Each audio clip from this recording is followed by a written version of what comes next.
My City is Cut and Recut is the name of this section that looks at West Side Story on stage and screen. West Side Story debuted in 1957 with a fantastic trio.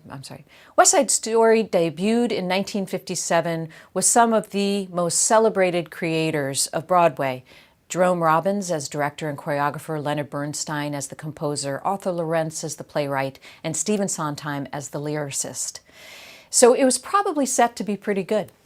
But it was even better than expected because of the attention that it gave to current concerns, particularly the concerns that were all about these creators in New York City itself.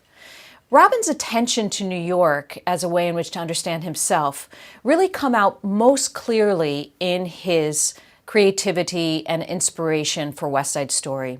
It was his idea to update Romeo and Juliet by dropping it into contemporary New York.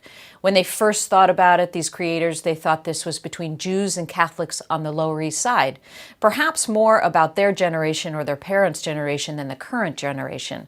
They come back to it in a few years in the mid-1950s, and what's really clear is a huge change in demographics and infrastructure in the city itself, the era of urban renewal.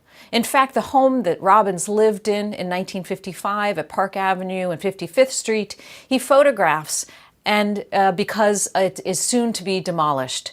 This sort of fragility of the city, this sort of rise and quick fall of buildings, was just another way in which to recognize how hard it was to belong here, how hard it was to find your place. This became very clear when it was put into the current moment of a white gang of immigrant kids and Puerto Ricans who had migrated to the city in larger numbers than any other decade in the 1950s. This set the stage for a play and a film that was about trying to find your place in the city.